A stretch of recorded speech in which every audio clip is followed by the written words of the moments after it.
Bismillahirrahmanirrahim. Assalamualaikum warahmatullahi wabarakatuh.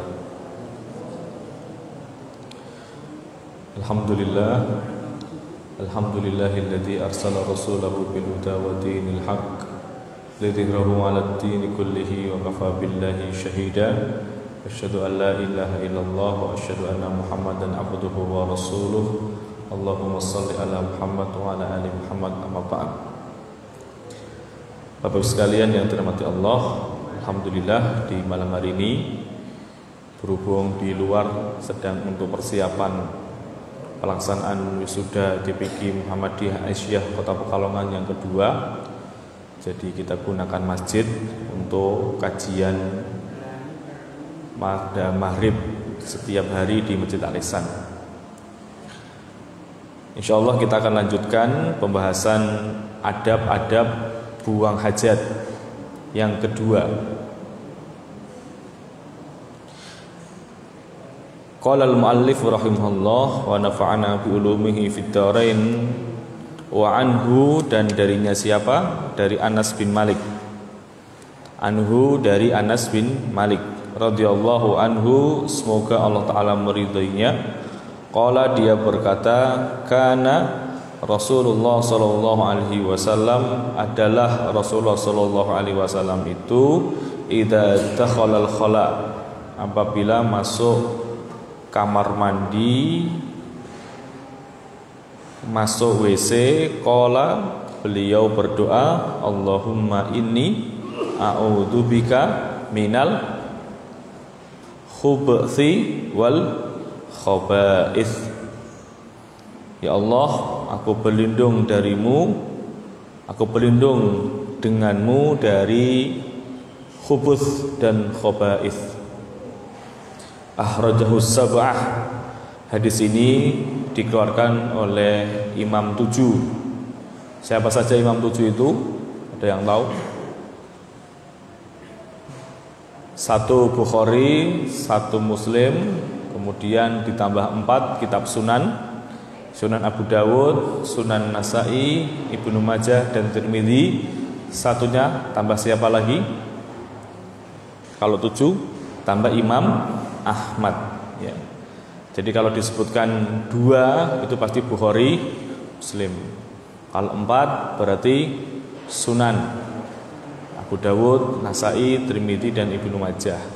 Kalau 6 berarti 2 ditambah 6. Kalau 5, ya, 5 biasanya yang Sunan 4, yang 1 Musnad Imam Ahmad bin Hambal, Akhrajahul Khamsah, dikeluarkan oleh imam yang 5. 5 itu berarti 5, 4 dari kitab Sunan, yang 1 dari kitab Musnad Imam Ahmad bin Hambal, ya. Jadi ada istilah-istilah yang harus difahami oleh para penuntut ilmu. Makanya perlunya ngaji tidak otodidak itu seperti itu, biar paham maksudnya 7 itu siapa. Hadis ini mengajarkan kepada kita tentang berdoa sebelum masuk kamar mandi. Penapal nggih insyaallah. Allahumma, ikuti saya ya. Allahumma inni a'udzubika minal khubuthi atau khubuthi, dengan sukun atau dengan dhammah? Khubuthi atau khubuthi, karena maknanya beda. Ayo, sing dihafal apa? Sing dilakoni, sing dipraktekkan, yang sering diamalkan khubuthi atau khubuthi, dengan sukun atau dengan dhammah? Dengan dhammah, khubuthi wal khaba'ith. Yang benar mana? Khubuthi atau khubuthi? Oke, saya kasih penjelasannya. Disebutkan al-khubuth lughatan ada 2. Yang pertama bidhammil ba, dengan di dhammahnya huruf ba, khubuthi. yang maknanya khabith, setan laki-laki. Setan laki-laki, setan laki-laki itu kalau satu dinamakan khabith, kalau jamaknya dinamakan khubuth dengan dhammah. Bagi yang membaca khubuthi, itu berartinya aku berlindung kepadamu ya Allah dari setan-setan laki-laki dan setan perempuan. Ya. Wa bisukunil ba 'ala rajih min qouli ahli lughah. Nah ini. Dengan sukun, dan ini pendapat yang kuat menurut ahli bahasa. Ya. Menurut ahli bahasa, karena maknanya lebih syamil, lebih komprehensif dibandingkan dengan khubuth. Yaitu apa? Al-khubuthu yuradu bihi syarru. Yang dinamakan khubuth dengan sukun itu artinya kejelekan. Jadi semua kejelekan, tidak hanya dari setan, kejelekan dari manusia, kejelekan dari hewan, kejelekan dari alam, kejelekan dari apapun itu. Jadi kalau di kamar mandi pena, kalau jenengan mohon maaf buang hajatnya di hutan, ya kan kita berlindung dari kejelekan apa? Kejelekan dari makhluk kan, dan tidak harus setan kan, bisa juga gangguan dari binatang buas misalkan, gitu ya. Jadi kalau khub menggunakan sukun itu maknanya lebih luas karena bermakna as-sarru, kejelekan. Jadi maknanya kalau diterjemahkan adalah ya Allah, aku berlindung kepadamu dari kejelekan. Segala kejelekan. Ya. Baik kejelekan datang dari diri kita sendiri, atau dari setan, atau dari makhluk yang lain. Jadi lebih umum, lebih mencakup semuanya. Ya. Dan ini menurut Syed Salim di dalam kitab Methodikul Ahkam, wa huwa 'ala rajih min qaulai ahli lughah. Yang kedua ini lebih kuat menurut ahli bahasa. Kalau yang membaca khubuthi wal khaba'ith dengan dhammah, maka terjemahan komplitnya ya Allah, aku berlindung kepadamu dari setan laki-laki dan setan perempuan. Khaba'ith berarti apa? Berarti dia setan perempuan kan gitu.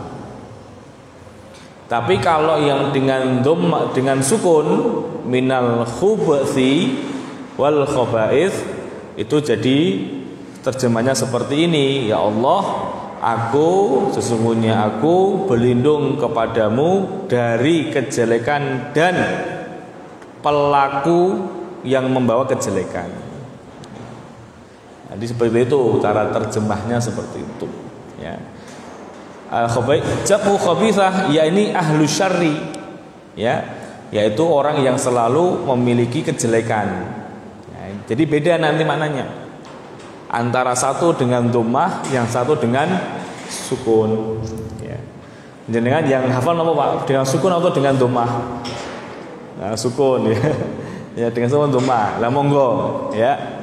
Yang jelas ada perbedaan antara dengan sukun dan dengan dhammah. Itulah bahasa Arab seperti itu. Beda satu harokat saja sudah berbeda maknanya. Khubuthi wal khaba'ith atau khubthi wal khaba'ith, itu beda ya. Itu yang pertama. Nah, mana yang benar Ustaz? Kalau melihat hadisnya, ini kalau lihat hadis ini ya, itu dengan sukun.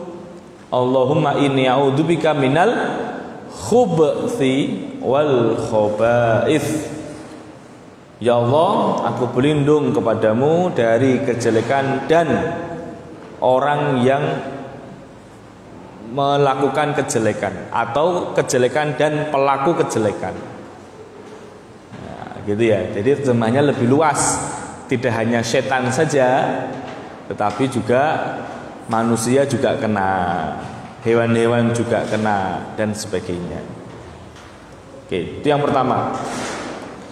Kemudian yang kedua, ada riwayat yang lain tentang doa ini. Saya ingin nyampaikan supaya tidak kaget ketika misalkan ada orang lain membaca dengan doa yang lain gitu. Ada yang tahu doa yang lain seperti apa? Yang kita tahu kan Allahumma inni a'udzubika minal khubuthi wal khaba'ith. Itu yang diajarkan oleh guru-guru kita. Tapi dengan sukun ya, minal khubuthi, bukan khubuthi. Karena di dalam hadis, saya tadi cek di kitab Bulughul Maram saya, kemudian saya cek di kitab ini, kemudian saya cek di beberapa kitab yang menjelaskan tentang itu dengan sukun bil khubuthi, bukan khubuthi. Ya, dengan sukun khubuthi wal khaba'ith.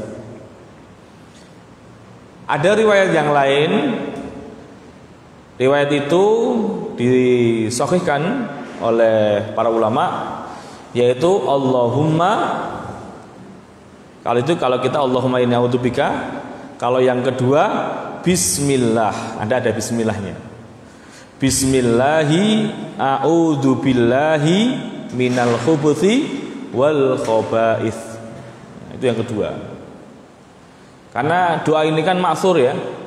Kita ini kan doa itu kan ngikuti Nabi. Ya, ketika ada contohnya dari Nabi, ya sudah kita amalkan begitu. Nah, contoh dari Nabi pertama adalah Allahumma inni a'udzubika minal khubuthi wal khaba'ith.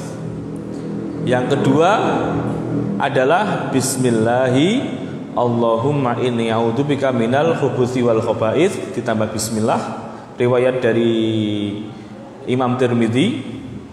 Kemudian yang ketiga bismillahi a'udzubillahi minal khubuthi wal khaba'ith. Ya. Ada tiga. Yang satu tanpa basmalah, langsung Allahumma inni a'udzubika minal khubuthi wal khaba'ith. Yang kedua bismillahi Allahumma inni a'udzubika minal khubuthi wal khaba'ith. Yang ketiga bismillahi a'udzubillahi minal khubuthi wal khaba'ith. Ya. Tapi yang populer aja atau yang sudah jenengan hafal saja ya, yang dibaca ketika kita mau masuk kamar mandi. Kemudian yang ketiga yang bisa kita ambil dari hadis ini, idza dakhalal khala. Ya. Jadi kalau orang hanya lihat terjemah, orang yang nggak pernah belajar, dikiranya baca doa itu sudah masuk kamar mandi, sebagaimana yang sudah saya sampaikan di 2 pekan yang lalu. Idza dakhalal khala. Dakhala itu menunjukkan fi'il madhi yadullu ma madha, menunjukkan setelah lewat, menunjukkan yang telah lewat. Apabila telah masuk kamar mandi maka berdoa, itu salah. Yang benar adalah idza aradta an tadkhula. Apabila kamu pingin masuk masih di luar, maka berdoa dulu Allahumma inni a'udzubika minal khubuthi wal khaba'ith. Jadi walaupun menggunakan fi'il madhi, tapi bukan berarti maknanya telah masuk. Salah. Berarti dia tidak lihat syarahnya, tidak lihat penjelasannya. Banyak ayat-ayat yang menjelaskan tentang itu semua. Kemarin sudah saya sampaikan, wa idza qara'tal Qur'an fasta'id billah. Apabila kamu telah membaca Quran, kalau pakai terjemah aslinya sesuai dengan grammarnya. Tapi maksudnya bukan itu. Maksudnya adalah jika kamu ingin membaca Al-Quran, maka bacalah ta'awud. Ya, bukan telah membaca baru ta'awud, salah. Tapi ketika kamu mau membaca, ingin membaca, baru membaca ta'awud. Walaupun di sini menggunakan kata qara'ta. Qara'a, qara'a, qara'u, qara'at, qara'ata, qara'ta, qara'tuma, gitu ya. Qara'na, qara'ta, qara'tuma, qara'tum, qara'ti, itu seperti tasrifnya. Di qara'ta, kamu telah membaca. Tapi maksudnya bukan itu. Aratta antakro, kamu ingin membaca, ya. Sudah saya jelaskan di pertemuan sebelumnya. Kemudian faedah yang berikutnya adalah, berarti nomor berapa? Nomor 4. Ya. Kenapa kita disuruh berdoa, Pak? Apa fungsi dari doa ini? Apa fungsi dari doa yang diajarkan oleh Nabi Shallallahu Alaihi Wasallam? Ada yang tahu? Terus pokoknya samina wa ta'na gitu ya. Pokoknya ini jarane Nabi ngendikan Bismillah saya ikuti. Tapi kan kita ngaji, Pak. Kira-kira ada penjelasan tidak dari para ulama, dari para alim tentang masalah ini? Kenapa kita diminta oleh Nabi Shallallahu Alaihi Wasallam untuk berdoa ketika ingin masuk kamar mandi?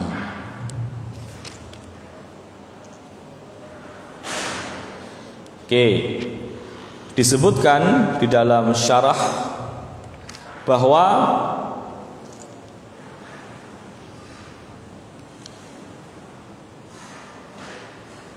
wal amkinatul khabithah kal khusus yunasibu dukhuluha wal amkinatul khabithah ma'was syayatin, karena tempat-tempat yang kotor itu sarangnya setan.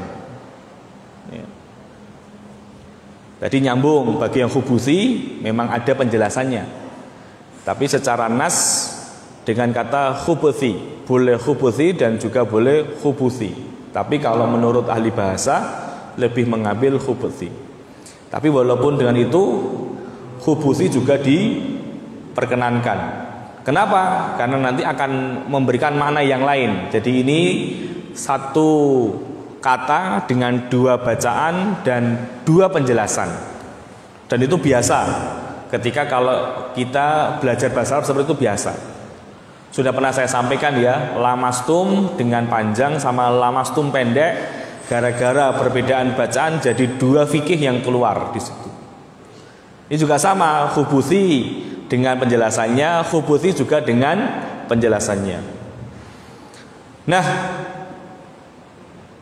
karena di kamar mandi itu atau al-amkinatul khabithah, tempat-tempat yang buruk itu, ma'was syayatin, menjadi sarangnya setan. Ya, jadi sarang setan itu ada di tempat-tempat yang kotor. Ya, makanya kita diberitakan untuk bersih-bersih di rumah. Ya, bahkan kebersihan itu dikaitkan dengan keimanan. At-tahuru syatrul iman. Kebersihan itu sebagian dari iman. Jadi kalau ada muslim kok seneng reget, itu berarti itu berarti tanda-tanda ada setan dalam dirinya. Kenapa? Karena setan itu suka yang kotor-kotor. Setan itu suka yang jorok-jorok. Setan suka yang kemproh. Nah, nanti dilihat kamar panjenengan kemproh apa resik. Kalau kemproh, nah itu potensi besar menjadi ma'was syayatin, menjadi tempat tidurnya, tempat tinggalnya setan. Ya. Ayo dibersihkan rumah itu, jangan dianggurkan. Ya. Kenapa al-amakin al-qudrah awil awfil buyut alladhi tuqtaru fiha al-ma'asi wa tadharu wa yaqilu fi dzikrullah, itu setan akan tinggal di sana. Setan akan tinggal di sana, setan kerasan di sana. Nah, kamar mandi itu karena tempatnya setan, Karena itu kotor, banyak najisnya. Ketika kita ingin masuk ke kamar mandi, maka kita mengawalinya dengan berdoa dulu supaya, ini kata para ulama, ya, disebutkan oleh Hasan Al-Basri, Sufyan Ats-Tsauri dan yang lain, ketika Anda masuk kamar mandi dan berdoa, maka aurat Anda tidak kelihatan oleh setan. Ya. Jadi kalau jenengan masuk dan berdoa dengan doa ini, Anda telanjang dan sebagainya secara hakikat, secara fisiknya, secara dohirnya, tapi setan tidak bisa melihat itu karena semuanya sudah Allah tutupi. Auratnya terjaga dari setan, auratnya terjaga dari makhluk halus yang bernama setan ini. Karena setan itu tinggalnya di tempat-tempat kotor. Ketika kita masuk ke kamar mandi berdoa, maka aurat kita tertutup, setan tidak bisa melihat. Ya. Jenengan yo apa gelem Pak, misalkan ini. Jenengan buang hajat didelok, yo gelem Pak gitu ya. Masalahnya Pak, innahu yarakum huwa wa qabiluhum min haitsu la tarawnahum, kata Allah dalam surat Al-Maidah. Dalam surat Al-A'raf, sesungguhnya setan itu melihat kalian yang dimana kalian tidak bisa melihat mereka. Nah, coba bayangkan kalau disimulasikan mereka kelihatan Pak, coba bayangkan itu ya. Dengan lagi buang hajat didelok karo setan, coba bayangkan. Nah, itu tontonan gratis ya. Ya, bahaya sekali. Makanya Nabi SAW mengajarkan itu. Kenapa? Pastinya Nabi dibimbing oleh Allah dengan wahyu supaya tidak terlihat oleh setan, diawali dengan berdoa. Ya. Makanya ketika kebelet, ya kebelet Pak, tapi aja lali donga. Soalnya didelok karo setan Pak, apa jenengan yo gelem gitu ya.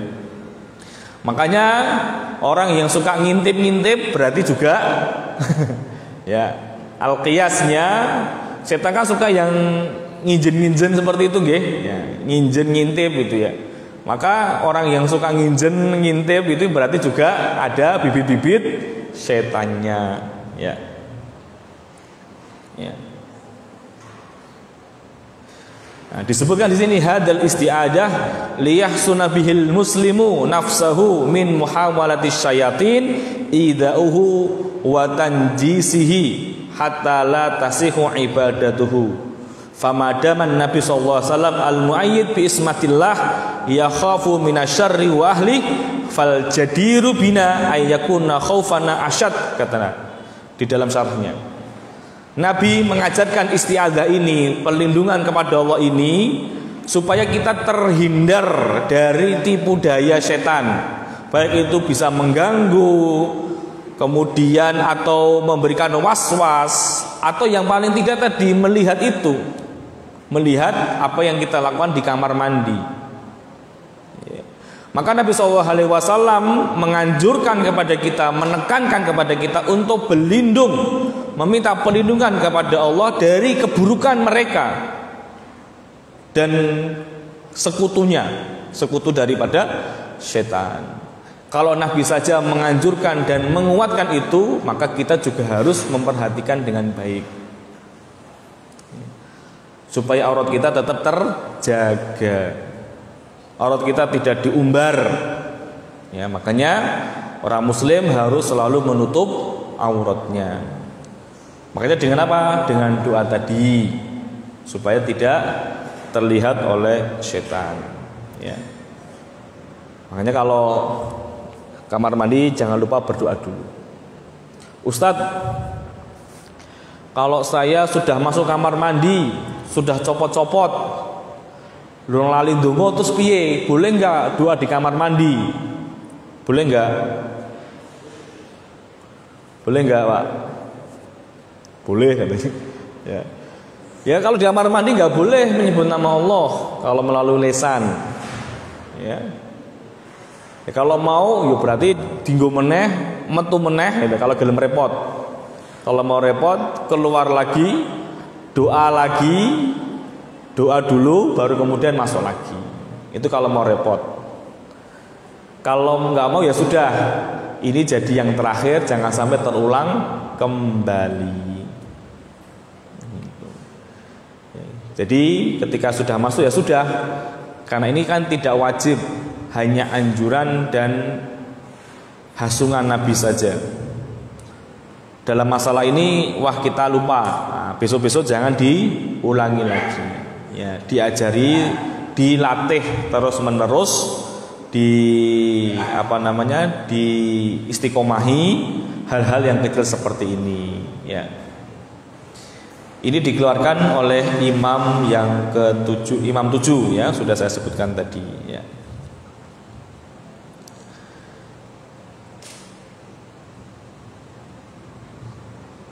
T.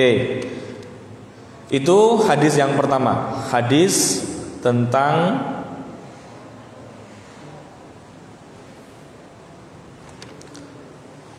adab masuk ke kamar mandi.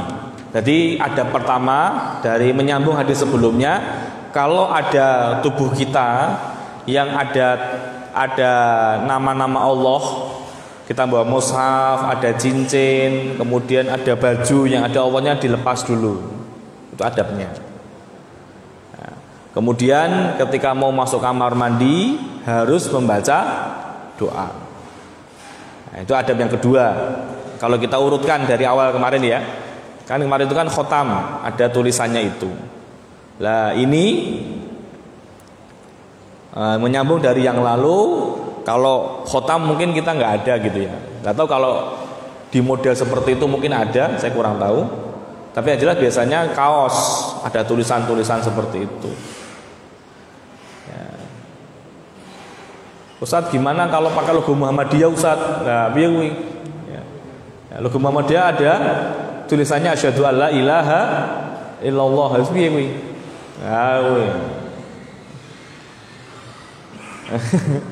Karena ada logonya, ya kan?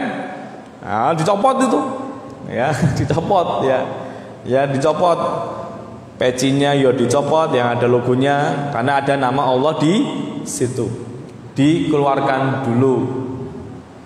Kemudian kaos-kaos yang ada Muhammadiyahnya juga dicopot dulu. Ya. Makanya yang pakai kalau sedang keluar jangan pakai baju yang seperti itu. Nah, karena nanti nyopotnya susah. Karena konsekuensi seperti itu konsekuensinya, ya. Karena ada nama Allah di situ, maka harus dihindari ketika masuk kamar mandi.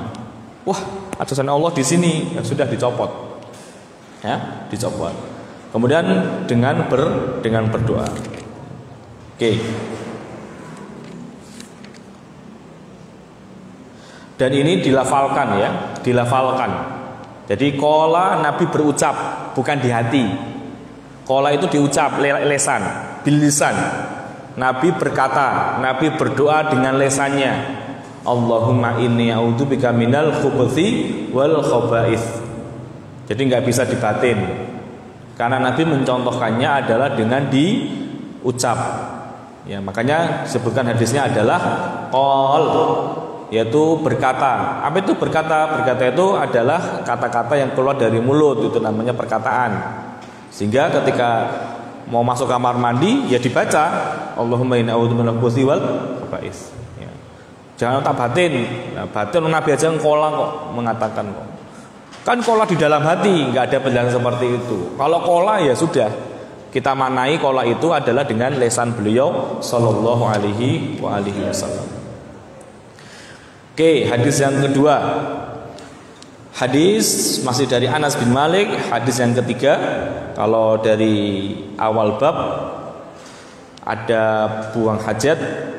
Hadis yang ketiga, wa anhu, dan darinya Anas bin Malik radhiyallahu anhu, semoga Allah taala meridainya, qala, dia berkata, karena Rasulullah sallallahu alaihi wasallam, adalah Rasulullah sallallahu alaihi wasallam itu yadkhulul khala, pernah suatu kali masuk kamar mandi, fa'ahmilu ana, maka aku Anas bin Malik saat itu yang masih kecil, ana, saya, wa ghulamun nahwi, dan ada anak kecil yang sepantaranku, yang seusia sebaya denganku, idawatan, membawa wadah, membawa ember kalau sekarang, atau ina atau tempat yang untuk menampung air, min ma'in, dari air, wa anazatan, dan dengan tombak, fayastanji bilma, maka Nabi SAW membersihkan setelah buang hajat, membersihkannya dengan air, bilma'i, dengan air, muttafaqun alaihi, disepakati atasnya. Masih hadis Anas bin Malik, hadis 1, 2 dan 3, diriwayatkan oleh Anas bin Malik tentang masalah adab buang hajat. Adab buang hajat yang ketiga apa? Kalau menurut hadis ini adalah Nabi SAW ketika buang hajat tidak boleh terlihat, tidak boleh terlihat tidak boleh, karena gini, di dalam hadis yang sudah kita sampaikan, di 3 hadis ya, idza dakhalal khala, apabila masuk kamar mandi. Khala itu sebenarnya Bapak Ibu sekalian adalah halaman tanah yang kosong. Khala itu sebenarnya halaman yang kosong atau tanah yang kosong.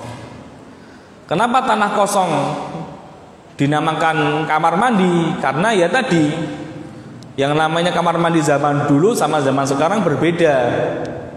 Ya. Zaman dulu kamar mandi ya di tanah kosong, sebagaimana mungkin panjenengan semua pernah mengalami itu di masa kecilnya, atau bapak-bapak kita juga mengalami itu. Ketika mau buang hajat itu di kebun atau di alas. Nah, ketika Nabi buang hajat, maka Nabi membawa 2 instrumen, 2 alat. Yang pertama adalah air, ya, untuk membersihkan dari najisnya. Yang kedua membawa tombak kalau dalam hadis ini. Kenapa membawa tombak? Lah karena ini hutan, Pak. Wene kalau jengking piye? Ya gitu ya. Ana ulo piye? Makanya Nabi membawa anazatan, bawa tongkat atau bawa tombak. Jadi jangan di letterlek kamar mandi nggawa tongkat gitu ya, nggawa tombak gitu. Niru Nabi yo, itu keliru gitu ya. Ya, jadi jangan memahami secara tekstual. Ini kita melihat kondisi sosial saat itu. Nabi ketika buang hajat, dan mungkin nenek moyang kita juga sama, itu di kebun, maka bawa air untuk membersihkan najisnya, sama bawa tombak untuk jaga-jaga. Kalau ada yang mengganggu, pentung, nah gitu loh. Enek sing ngintip, pentung, nah gitu ya. Enek kalau jengking, bunuh. Enek ulo, dipentung kayak gitu.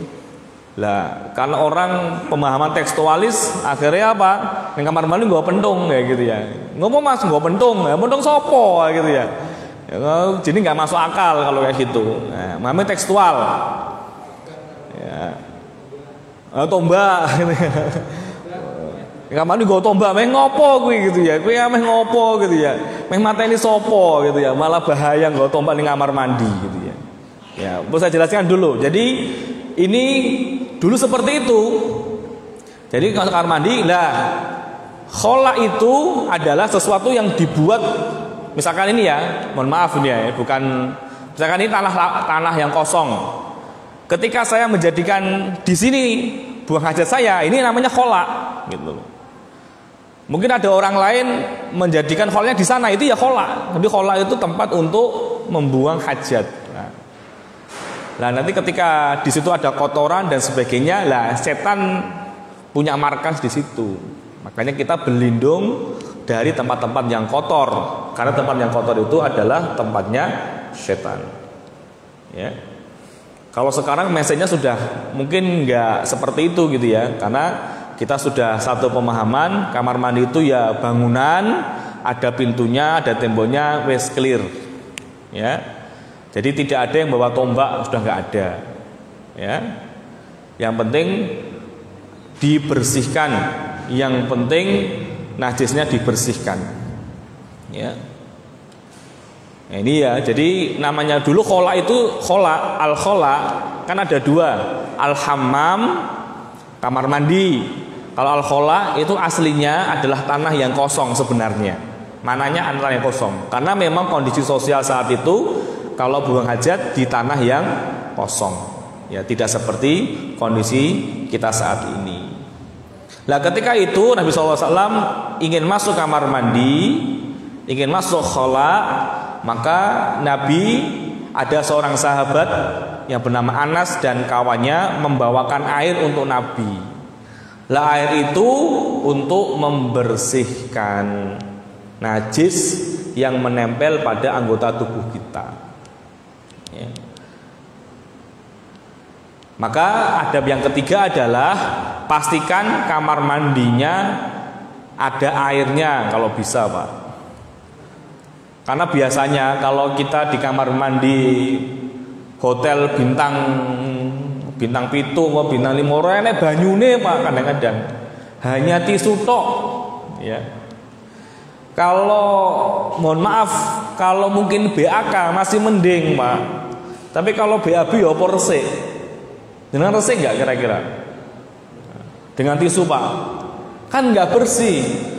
Makanya dulu pernah dikomentari oleh MUI Jawa Timur, ada sebuah hotel atau sebuah kamar mandi yang tidak ada airnya, memang nggak disediakan, hanya disediakan tisu. Padahal sebenarnya di sana juga banyak air. Kenapa nggak disediakan keran atau air di situ? Tidak. Makanya pun dikomentari kamar mandinya tidak syar'i, kayak gitu. Berarti ada kamar mandi syariah. Itu harus ada airnya. Ada tisu monggo, itu hanya tambahan saja. Tapi air juga penting. Makanya nanti ada fikih.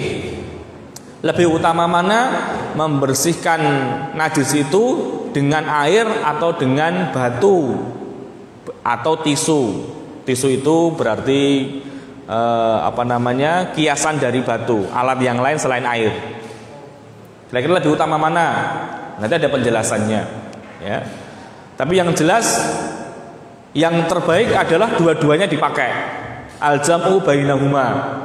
Pakai tisu ya iya, pakai batu kalau zaman dulu, dan pakai air. Kan tujuannya biar bersih, terhindar dari najis. Ya. Karena ada seperti itu. Ya, saya pernah kayak gitu, Pak. Ya. Di acara mana kamar mandinya nggak ada, di toiletnya itu tidak ada airnya. Jadi pakai tisu tok, Pak. Di mal-mal yang besar itu seperti itu, adanya tisu tok. Nah ini piye? Karena kita nggak nyaman dengan seperti itu. Ya, bayang guys, rasa dibayangke gitu ya, dibayangke gitu ya. Karena nggak terbiasa dengan kondisi kita. Ya, makanya kemudian dikomentari itu oleh MUI Jawa Timur, itu kamar mandi tidak syariah, gitu ya. Karena syariah harus dengan air. Apalagi di Indonesia airnya melimpah. Ya, kecuali kalau Anda di Afrika, ya di padang pasir yang susah itu wajar. Di Indonesia kan paling tidak air masih cukup lah, ya. Kalau nggak pakai air laut, kalau dekat yang laut kan gitu. Nanti juga menyucikan juga, ya. Allah alam biswab, ya. Oke. Maka Bapak sekalian yang dirahmati Allah, itu adab yang ketiga. Jadi pastikan di kamar mandi harus ada airnya dulu supaya bisa kita gunakan untuk menghilangkan najis. Jangan sampai masuk, banyunya renek, mati, kerannya mati, wah gitu ya. Banyak, Pak, di masjid-masjid yang daerah Pantura itu kamar mandinya rusak. Orang itu banyune, kamar mandi ini kotor semua, aduh kayak gitu. Nah, ini tamir masjid harus memperhitungkan dengan baik-baik masalah air, karena ini terkait dengan kenajisan. Najisnya dibawa ke masjid, masjid jadi najis semua, siapa yang salah? Nah, maka tamir yang bertanggung jawab. Maka pastikan kamar mandi fokus utama bersih, nyaman, terhindar dari najis. Kan banyak ya, Pak, kalau jenengan jalan ke daerah Pantura gitu ya, kamar mandinya itu masya Allah baunya luar biasa, najisnya di mana-mana itu mesti gitu ya. Ada orang yang cuma buang toh nggak disetor, gitu ya. Allahu Akbar. Tak mirip piye kayak gitu ya. Maka ini menjadi pelajaran untuk kita semuanya. Wallahu a'lam bishawab. Ada pertanyaan? Silakan. Ya. Tanpa kamar mandi, tanpa menutup, yang kayak sekarang itu. Yang apa? Oh, khubus itu, ya. Kamar mandi. Kamar mandi. Enggak usah. Ya, ya. Karena mindset sekarang khola itu ya kamar mandi yang sudah ada tutupnya itu, ya. Ya kalau zaman dulu kan namanya khola itu nanti ada hadis berikutnya masuk Nabi membuat apa namanya tutupan biar nggak kelihatan. Jadi itu dinamakan khola. Ya. Lah kalau misalkan kayak di sungai, kemudian jenengan menepi di hutan, kalau mendaki gunung atau sedang camping, mojok gitu ya, kan nggak pakai siter masalahnya. Jadi kayak membuang di tempat yang nyaman gitu saja, gitu. Ya. Ya. Ya. Ya.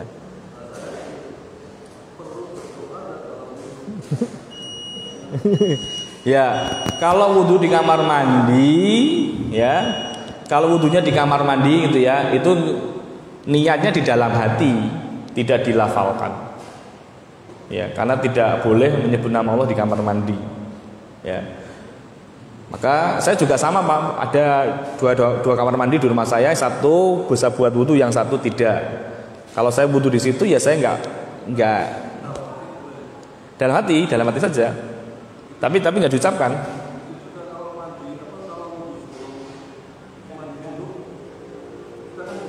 Ya, ya kan bismillah saja, dalam hati saja. Yang tidak dilafalkan. Ya. Karena kalau posisi mandi janabah nggak mungkin, kalau dari luar kan nggak mungkin, pasti tetap di dalam. Ya gitu ya. Itu di hati pastinya. Ya, dengan niat di dalam hati. Ya, yang penting tidak dilafalkan, tidak diucapkan. Ya. Wudhu di kamar juga seperti itu, tidak diucapkan, hanya di hati saja. Ya. Makanya yang penting jangan sampai mengucapkan nama Allah di kamar mandi itu. Ya. Apapun ya, baik itu pelafalkan atau tulisan ada Allah di situ, itu dihindarkan dari kamar mandi karena itu tidak baik, karena ada nama Allah Subhanahu wa taala. Wallahu a'lam bishawab. Sekian dari saya, kurang lebih maaf. Assalamualaikum warahmatullahi wabarakatuh.